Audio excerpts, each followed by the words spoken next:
Hello. If you're listening out there and you've heard some laughter, this is the Dr. Lisa Hello. Show. If you're listening out there and you've heard some laughter, this is the Dr. Lisa Show. On KUHS Denver, the stream. This is on KUHS Denver, the stream.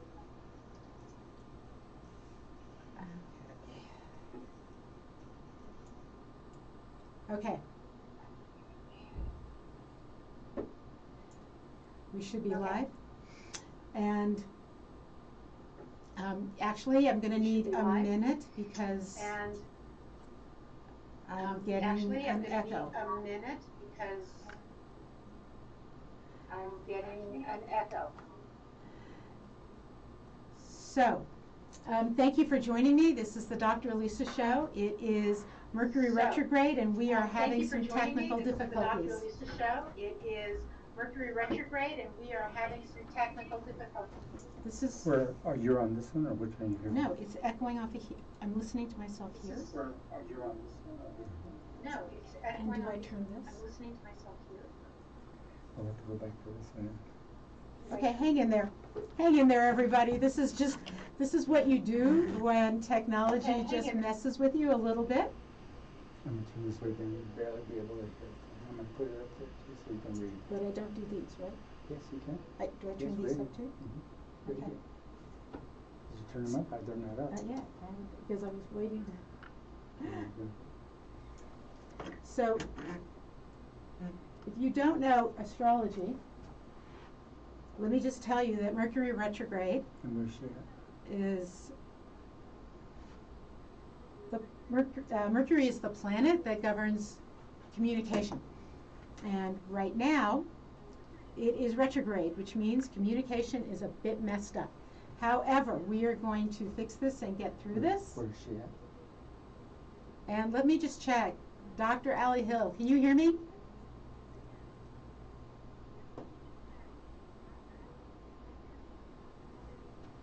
Okay, cool.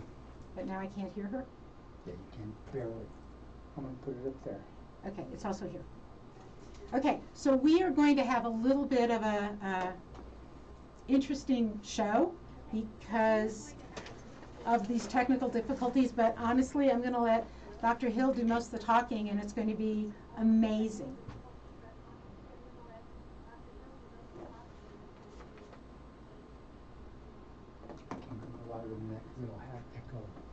Okay, all right. Okay, so just so you know, what's happening in the studio is a little bit of an echo, and so we're going to be creative in here. This is the Dr. Lisa Show. It is KUHS Denver, the stream.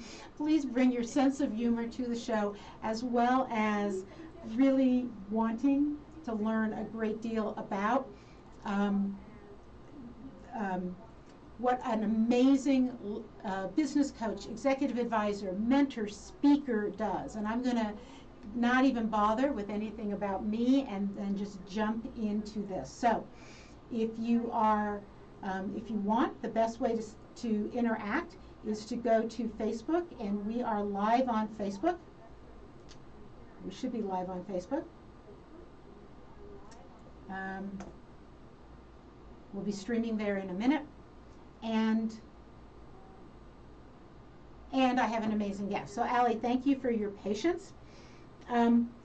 Here's what I want to do, and I'm going to let you talk, is I want to tell you that something amazing about you and something that I find unique is that you work with women. I'm going to let you talk about what you do in an incredibly heartfelt way.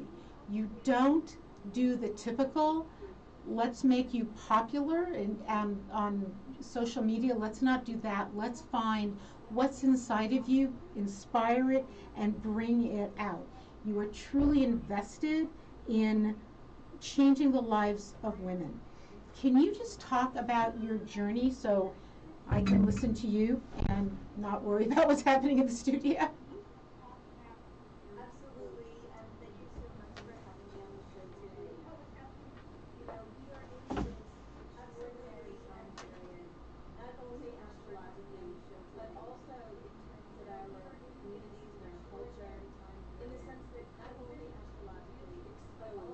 what I call the cracks in the foundation of our society, in a sense that it exposed the challenges people have around education for their children, child's care for their children.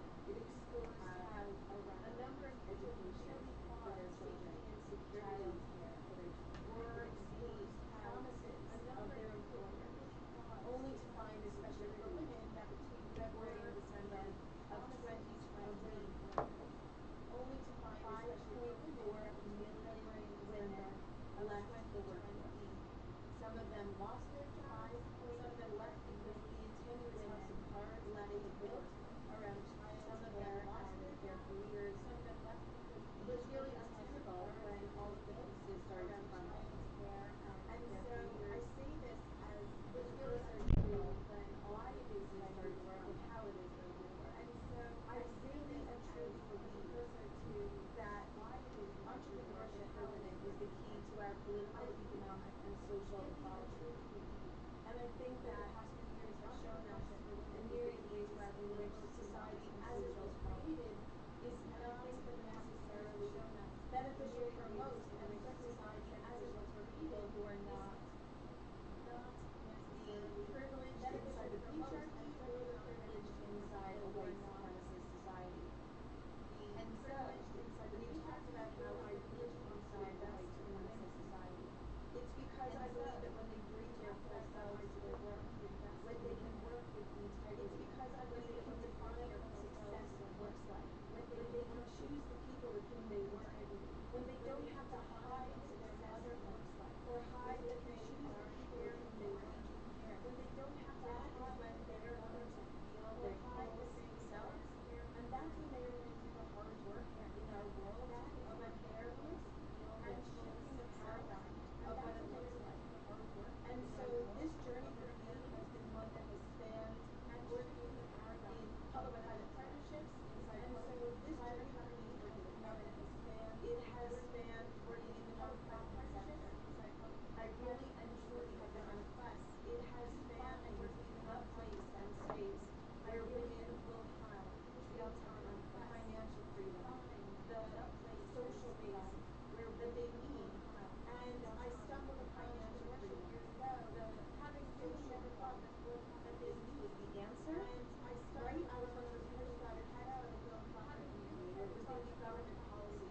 Both of those have places in our world, but I actually don't believe they're the answer. The answer is within investing in themselves and both of those have places in our world, but I actually don't believe they're the answer. The answer is within investing in themselves and their own businesses. Thank you. This is like amazing. It's so funny in the studio, I have to tell you, because just so you know what's going on in here is I have a lag, and so I'm reading what you're saying. I'm kind of hearing what you're saying, but it's lagging behind, and we don't want an echo. So, so thank you for playing with me today and getting this to work. Let me. Here's what I want to talk about. When you and I have private conversations, you have so many unique ways of talking about what you do and what you help women do that it's profoundly inspiring. And I want to give you an opportunity to talk about those and for people to hear this. So what I'm going to do is just try to kind of guide you through that, but I want you to also feel like this is your opportunity to expand and explore a little bit as you speak, because sometimes while we're articulating a thought, something else occurs to us. And I know you were an incredible speaker because I saw you on TEDx. So here's what I want to start you with. You talk a great deal about helping women center themselves in the narrative of their life or their business. And that is something that always makes me pause. And I'd love for you just to expand on that and tell us what you mean by that. Sure. I was wondering if I'm supposed to wait until the lag ends, but I'm going to start speaking now. I was wondering if I'm supposed to wait until. So when I talk about women centering themselves in the narrative of their lives and their businesses, this really comes from my deep understanding as a sociologist of how traditional gender really comes from my deep understanding as a sociologist to focus on themselves without feeling self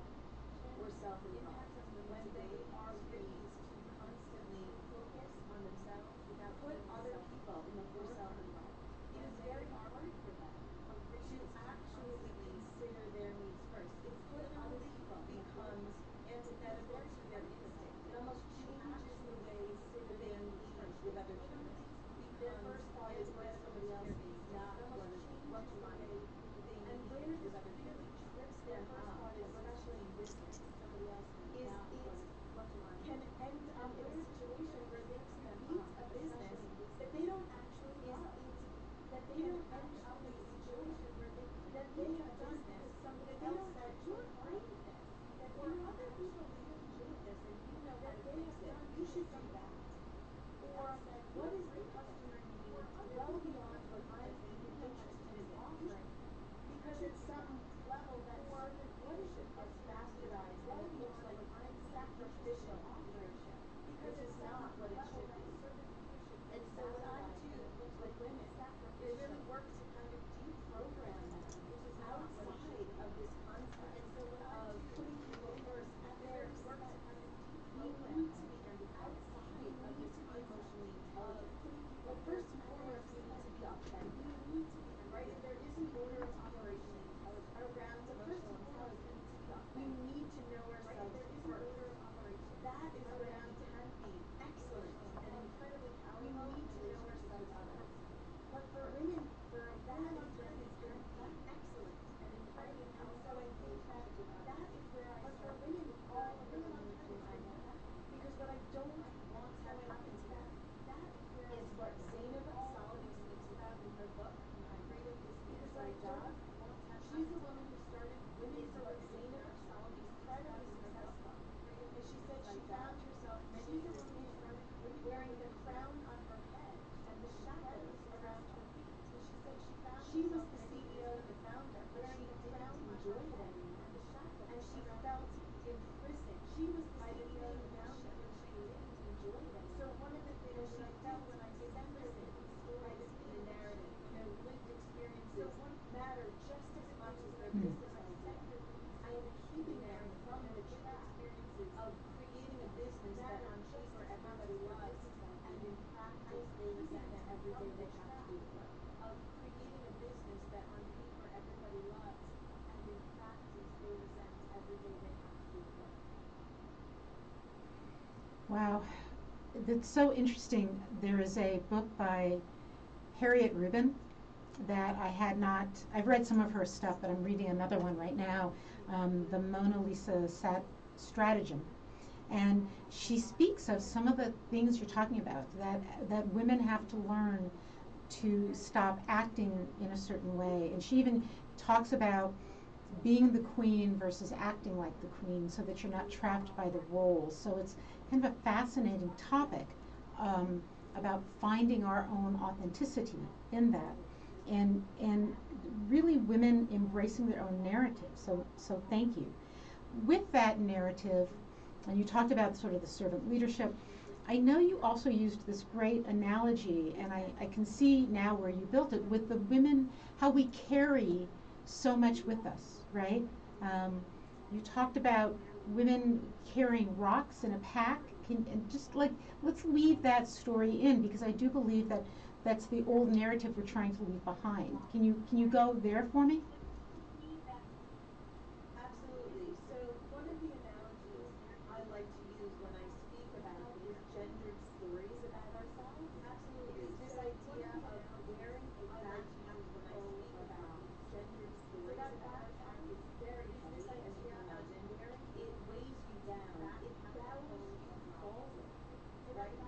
It makes you feel like you can be less agile, certainly move less quickly, let alone be able to think. And the thing about this background is that we often don't realize that we're wearing it because we never consciously put it on. So what I try to do is raise awareness about this backpack and consciously ask women to take it off, to recognize that this backpack and think that the way their life had been was their recognizing to want more, right? This concept of enough was we are not solely enough. We are more than more, right? This concept we deserve more than enough. We should ask for more than enough. Enough we deserve more than enough. Our way of walking through the world. It's also a way of our saying enough is enough. When it comes to the way that we have been told that we cannot be certain things because of our gender, the way that we have been told that once we take the backpack off and we stand up straight, we realize we feel, once we take the backpack off, light and we stand up excited and happy. We are not that we then remove those rocks excited and happy, which also leads us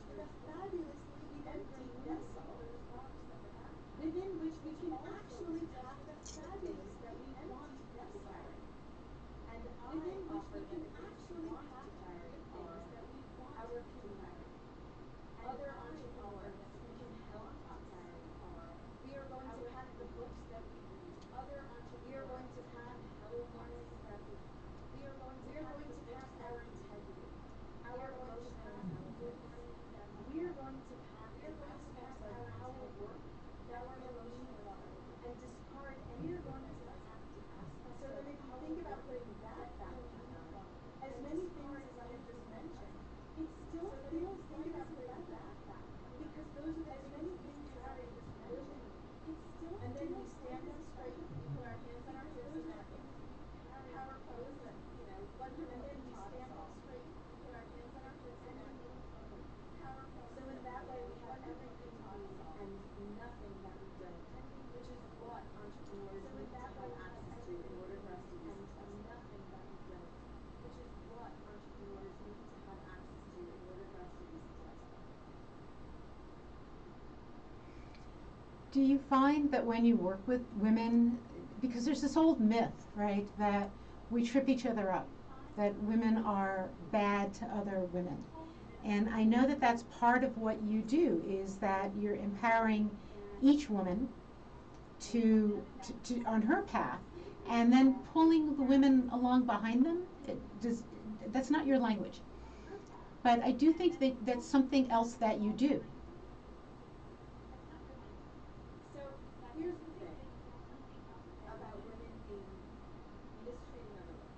So here's the thing. For many, many years, about the hierarchy that was created in patriarchal spaces, the tokenized women hierarchy, they had a quota in patriarchal. So it truly was.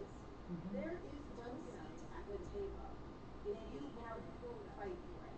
So it wasn't that there was anything inherent in those women that they did not want other women to succeed. It was they were so told it wasn't that they succeeded your miserable, and you succeed as them. It created a zero-sum environment where they were totally and you succeed as soaked in scarcity. It created and when you are in a scarce environment, you are not good to anybody else. It's not just for women that they weren't good to. It was you felt at all you are not like good to anybody that you were. It's not fair that your livelihood was so to you. It was you felt that you needed to parrot those in positions of power. By the way, that also meant oftentimes relinquishing all of your feminine energy. Parrot those. So not only were you not by the way, that also meant legal environment, but relinquishing all of but you were having to parrot a masculine persona in order to feel that you were safe in your job. So this it was scarcity upon scarcity. And so I feel that after safe, very few people have understood your scarcity.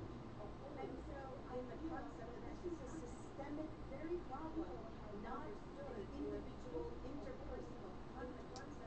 These were not two women putting them not. It was a system that set them up to be enemies because they were attempting to steal the seat. It's like that thing we play to be enemies because they were you had to push every seat else like that thing on that chair when the music stopped. Or else you had to push everybody else. So that is why I fully reject or else any so that is why gender narrative really reject bad to any. I don't reject women's experiences. I am sure that they have had those. I don't want to make I don't reject women's experiences. I am sure that they have had those. I don't want. However, I do not believe it was a result of any sort of perception or however, I do not internalized misogyny. I think it was because of the zero-sum game they were set up in internalized misogyny. I think it was because of the zero-sum game they were set up in defending. And I had experience in that game. As you know, I worked for a major oil company, and women got ahead who dressed like men. I mean, I remember women coming in suits with little ties, and that kind of experience followed me in many ways through many parts of my career. And By the time I got to the point where I was a dean with purple stripes in my hair at a very conservative institution, I knew I was kind of done trying to fight that. And I think it's refreshing to look at then how women do not intentionally harm each other, but if we're trapped in a system, that it's difficult to move on. So here's what you remind me of. I think we've shared this story with each other, but what you're encouraging women to do is to look at life from a different perspective. And I love the story that at the sort of the end of the Dark Ages, before we were moving into the Renaissance, there was an artist named Masaccio, and I'm sure I didn't say that right, Masaccio, and he was the first one to actually use three-point perspective in a painting, which kept people from looking down and helped them look sort of up into depth, and stopped looking at the world through the eyes of despair. That's what you do with women, and that may not be how you think about yourself, but I do believe that's what sets you apart as an advisor, as a mentor, and as a speaker. Where have you found that difference or change with women when you are able to change their perspective?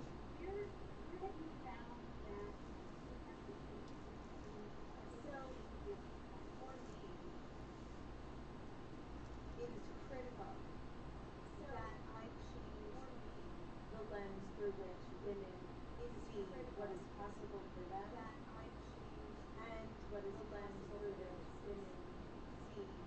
Are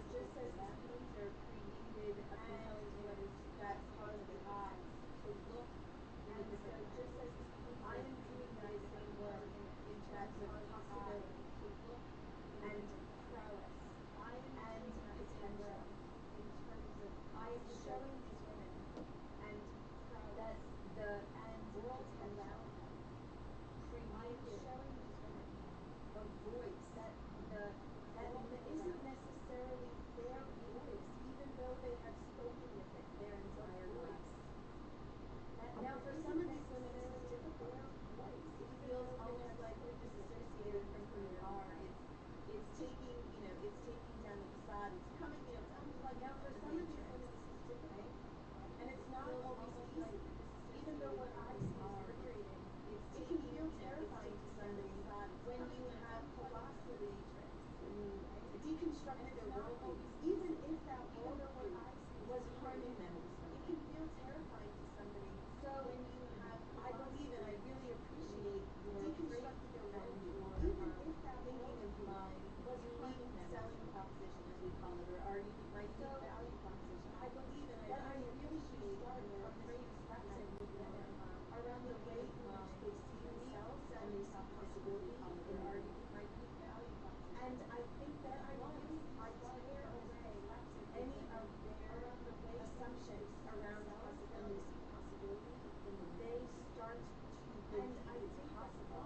I always say to them, and you are starting your business, and they say yes, and I say, so it's a startup.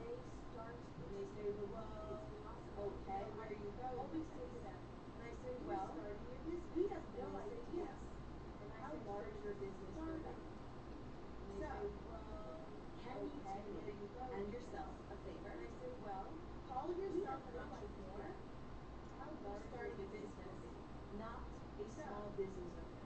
Can you do me and yourself a favor?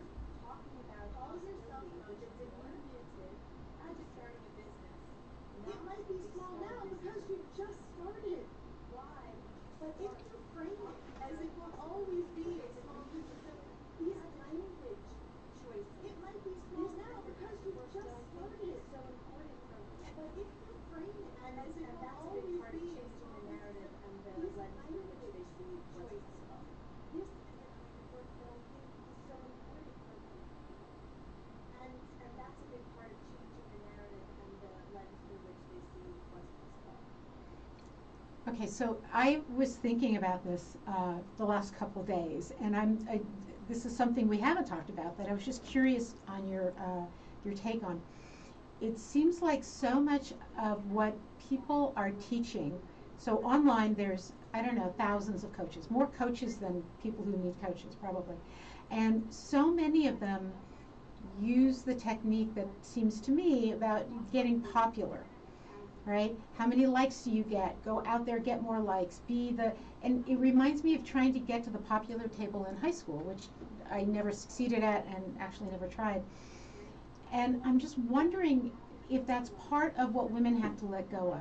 That popularity isn't what we're going for necessarily. That there's a different, a sense of authenticity and people almost seducing people to what we do because what we do is so unique and genuine. Does that make sense to you? That maybe you can articulate that better than I did.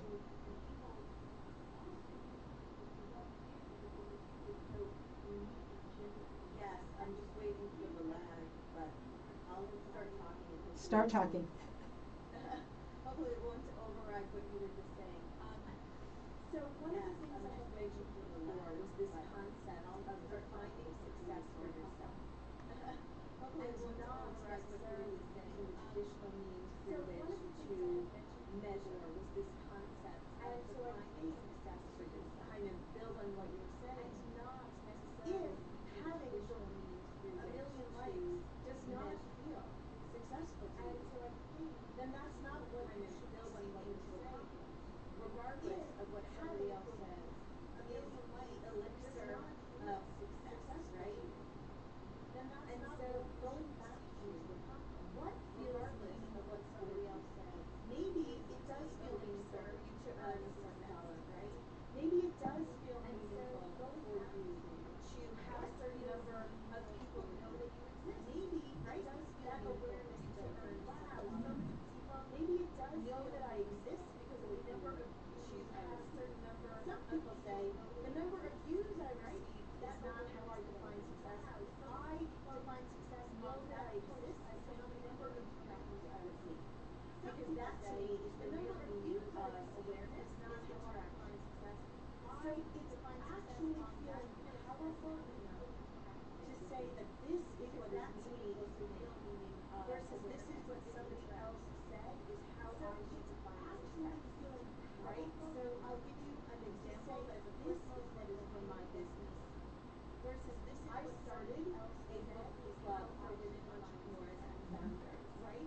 And all of last year we read a book a month. We had a live meeting each month as well as I created a static asynchronous video about the book.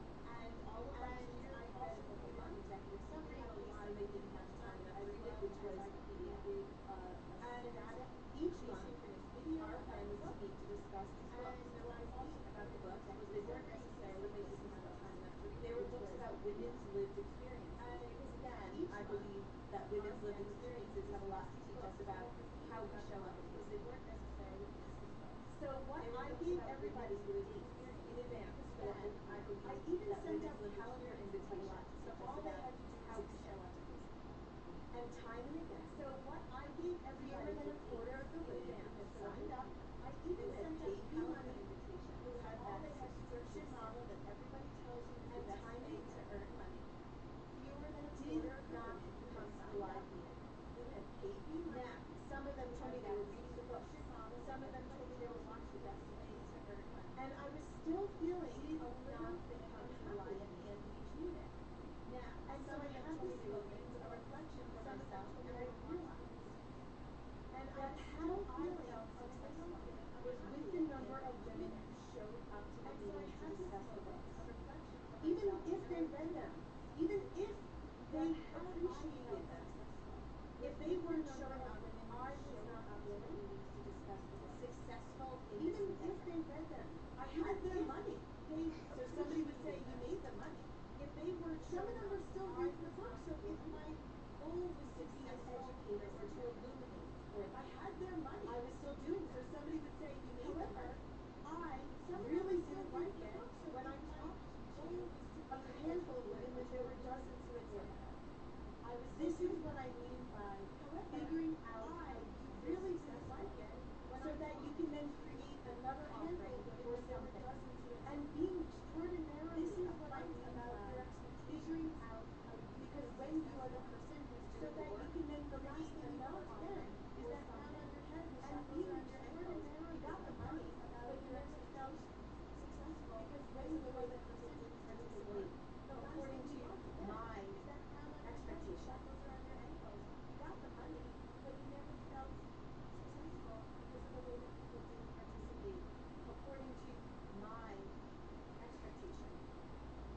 I love your perspective in that so much of what we hear from so many coaches, and I'm not disparaging anyone, but it is here is the playbook. Do the playbook, and if you do the playbook, you will be successful. You're actually reaching into women and saying, change your narrative, center yourself in the narrative, that in that narrative you are successful. Now let's go from there. And so it's a very internal to external process. And I know that actually what I'd like you to take a minute to do right now, if you're listening out there, this is KUHS Denver, The Stream with Dr. Elisa Robin on the Dr. Elisa Show in the middle of a Mercury retrograde. So if you're feeling a little like maybe the show has a few pauses in it, just blame Mercury. We're all doing fine here. So Allie, what I'd love to have you do is talk about your programs that you offer now and how people find you. And I'd like you to go into that. We're kind of at a point where I think a lot of people are intrigued by what you're saying, and I wanted them to know how to reach you and how to work with you. Absolutely. So the best way to reach me is to go to the website, which is soundadvicewomen.com. Or you can email me at Allie, my first name ALI, at soundadvicewomen, the website, which is soundadvicewomen.com. I have made and very interested in pivot over the years. I always say to my clients at Sound that I am not a sage on the stage who has figured this all out. I have made, right? I am a guide by their side who is an entrepreneur myself, who is constantly pivoting and being agile based upon what the market needs and what she wants to do. Right? I am a guide by their side. And so you've talked a little bit about coaching, and I know that you know, and I'll tell it to your audience, I actually never use that word as a noun or a verb to talk about it. And so you've talked a little bit about myself an advisor, and I know that you know, and I'll tell it to your audience. I actually never use that word as a noun, and I'm looking for someone who is looking for a different kind of person. I am a cognitive sociologist. We are going to talk about your gender grounded. Now, I'm going to help you with business infrastructure and business process and data and emotional intelligence. We are going to talk about your gender grounded. Now, I'm going to help you with business infrastructure and business process in a way that is not flashy and that is not faking it till you make it, but actual, genuine confidence. Because we have built not only a way that is not more persona as an entrepreneur, but also the infrastructure so that you can grow from being an individual. Because we have built the traits for time for money, the solo persona, into somebody who is really a CEO. And to that end, the two places where you can work with me in 2022 are either bringing me to that end with entrepreneurs, which is an organization focused on women in entrepreneurship, to speak in 2022 on a whole host of topics around self-actualized emotional intelligence, around creation focused on women in our current relationship driven economy, around talking about gender and how it influences for good and bad, our ability to be successful entrepreneurs, and really to explore these topics in a way that I believe women need to hear in order to get where they need to go. So that first way is bringing successful entrepreneurs. The second way to work with me right now is a way that I believe works. It's called From Order to Get Where They Need to Go. So that scaling your business as you become an emotionally intelligent leader. It's all about moving from trading your time for money, having no vacation days, right? Being so exhausted emotionally at work that you can't even imagine a time where you could take a few days off, and really moving towards vacation days, right? Being so exhausted. What does that mean for your technology? What does it mean for your hiring facilities? What does it mean for your access to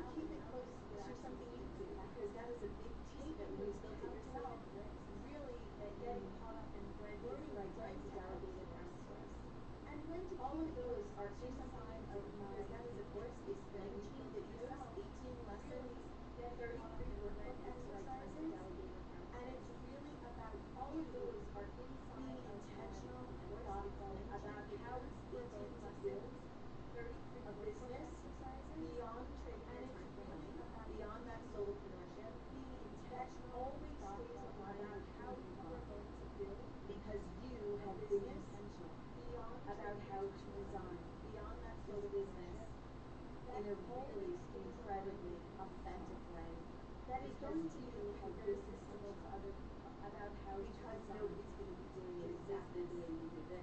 You're going to splash your special sauce all over it. You are going to create so much energy that people are going to say, like the iconic line from Paradise Valley, I'll have what you're going to create so they're going to be putting up what you're putting down.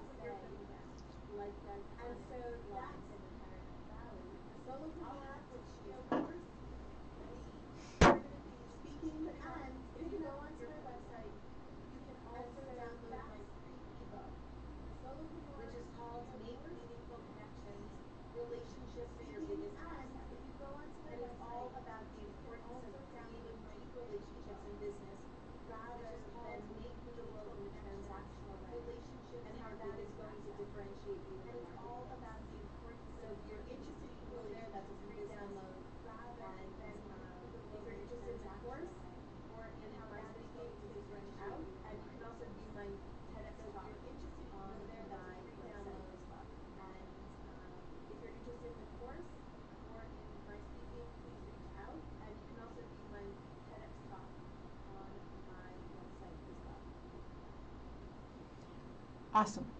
All of that is, and again, it demonstrates your uniqueness and how when women work with you, and I think if a man asked you, you'd probably also work with them, but specifically, I know you work with women, how you help them express their own uniqueness within a business.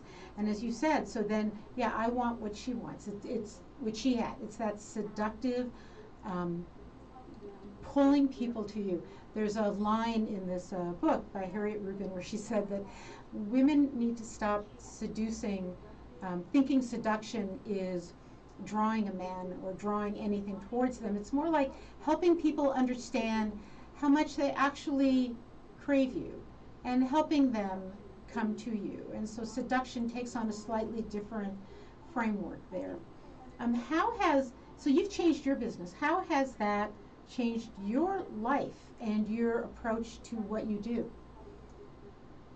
So when I started Sound Advice Women in 2018, it was the fourth month business of a larger consulting company that I co-founded with my husband in 2007 called Sound Advice Consulting Women in 2018. And Sound Advice Women started as one-on-one executive advisory services that I co-founded with my husband in 2007 called Sound Advice Consulting Services.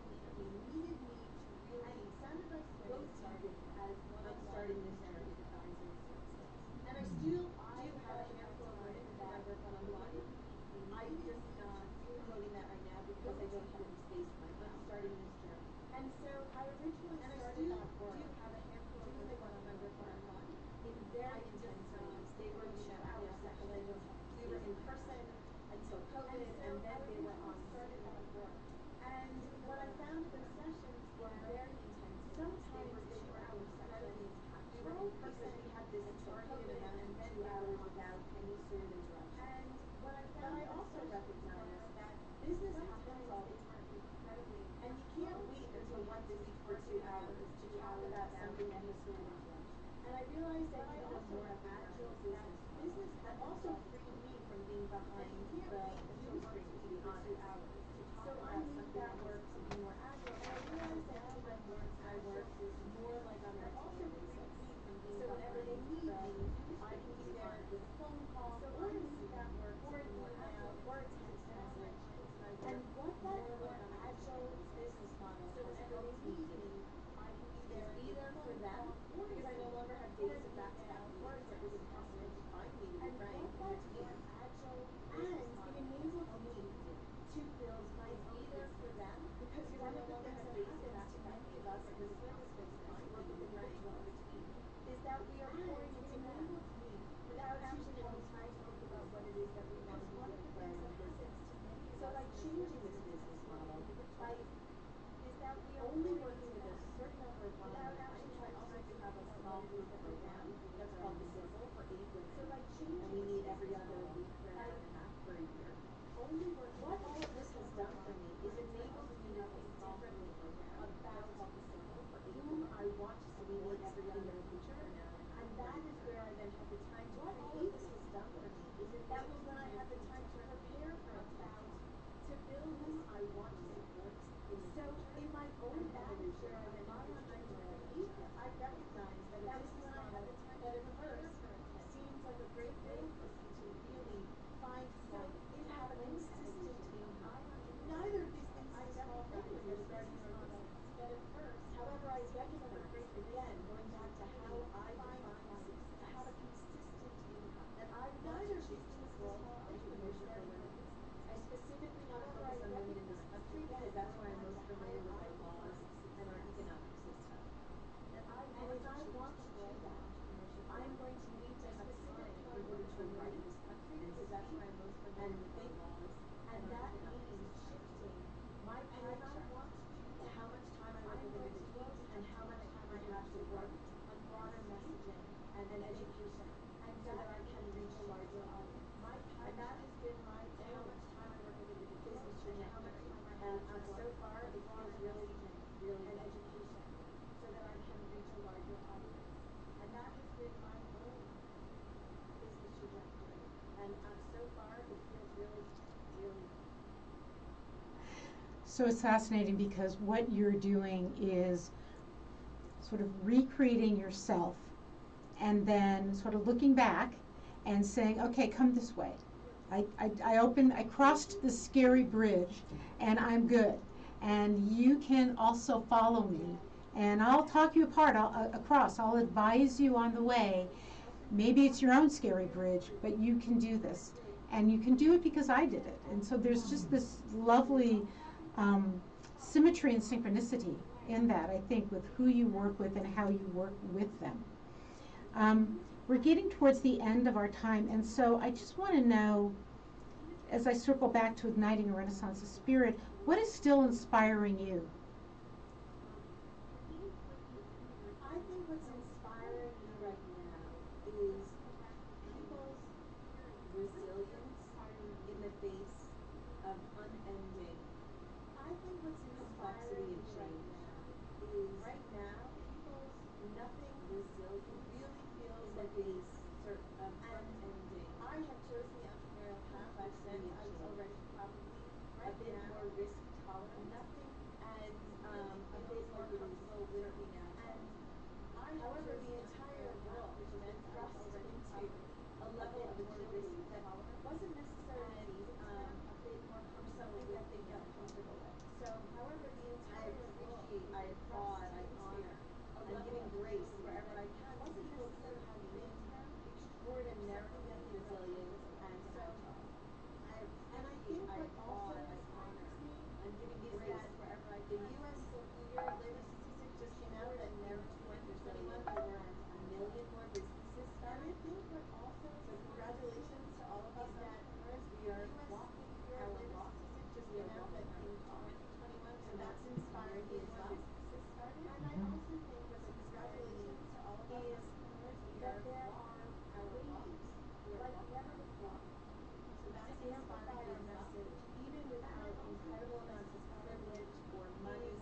I myself am dipping a toe into the world of social media. I have people helping me, even without because I'm realizing how incredibly important that amplification, I myself am dipping a toe into so it's so if you reach out to me, you can follow my journey, and it's going to be fun, and it's going to be crazy. That awareness. So that's what's inspiring me. So it's that people are continuing to reach out to me. You can follow my journey. Are recognizing that other people need grace. And that so that's what's inspiring me. That people are continuing to take risks, wedded to something that doesn't are recognizing, as we see with the Great Resignation. And I'm really inspired by people seeking out what feels authentic to them, knowing that they also be connected with others to make kind of really those dreams reality. Seeking out what feels authentic to them, knowing that they also need to be connected with others to make those dreams reality. So I just want to repeat a few of those words you said because that was kind of inspiring. That we look around and we realize that other people are taking risks and to treat them with grace. And we're taking risks, and we often need to treat ourselves the same way, with a sense of gracefulness, and grace also meaning kindness and compassion. And perhaps that's one of the things you help people do. And that this great resignation, so many people for a while were talking about, individuals don't want to go back to work because we're giving them other money. I'm like, no, people are seeking something more, something bigger. And as they're seeking that, they're having the courage to leave behind something that is not only financially unfulfilling, but emotionally, spiritually, mentally unfulfilling, and reaching for more. And I have to say, I find that also inspiring. So we, believe it or not, are basically at the end of our time. What I want you to do one more time is let people know how to find you, like in all the myriad ways they can find you. Sure. So if you go to soundadvicewomen.com, you can find me there. My email address is ali@soundadvicewomen.com. You can find me on LinkedIn at Dr. Ali Hill. I'm there. And soon enough, you will be able to find me in a whole host of you can find me. So if you do find me by email or you come to my website, you'll download my free ebook. I will then have you be able to find them in a whole host of let you know. So if you do find various emails or you come to social media experiments that I am doing out there, and then we can connect. I will be on Instagram, TikTok, and YouTube. It's just not there. Social media experiments that I am taking will be out there, and then we can connect. I will be on Instagram, TikTok, and YouTube. It's just not there yet. So basically everything that's on the internet is a way to find you, or will be soon. It will be happening soon. Listeners, to everyone out there, I just want to tell you that I have spoken with many mentors, advisors, coaches, and seen the online versions and really have some experience with this. And if you are at all feeling like you either wish to launch an entrepreneurial business or you're ready to see yourself as a CEO, and honestly, I think even if you're an entrepreneur, you're inside a company, wondering how you then move to that next level, that contacting Dr. Ali Hill would definitely be in your benefit. And again, I'm coming at this from experience and my work with her and the way I have listened to and heard and worked with other people in this realm. That when we start with what's in the core of who we are, we're no longer trying to just get to the popular table. We're not just following somebody else's guidebook. We are creating something authentic and precious, and yes, seductive. And I want to say that Dr. Ali Hill is the person to help you do that. So we are basically out of time, and I want to just leave you with a couple things. First off, you can find me. So first off, Dr. Ali Hill, thank you for being on the show. You are definitely invited back, and perhaps when Mercury is direct at some point, so we don't have this odd little lag in our conversation. So thank you. Also, you can find me. You can find me on Amazon, believe it or not. My second novel is out, Dark Fire. It's on sale on Kindle for 99 cents. The hard copy should be out. It's probably going to be out in time for Valentine's Day, and it would be a lovely Valentine's read, I can guarantee you. You can also find me at my website, alisarobin.com, Facebook, The Dr. Elisa Show, LinkedIn, Elisa Robin, Twitter, Elisa Robin, Instagram, Elisa Robin. I'm out there. You can find me, and I'd love to chat with you. And I am a mentor, not in the way that Dr. Hill is, but on sort of a one-on-one emergency basis. You can contact me for life transitions. And I want you to join me in 2 weeks. I have the author of the best-selling book, Joyful. Ingrid Fettel-Lee will be on with me then. And until then, what I wish for you is that you let your inner flame burn brightly and just moving away the dark, or dancing with the dark, letting it help you stay well, stay curious, and stay inspired.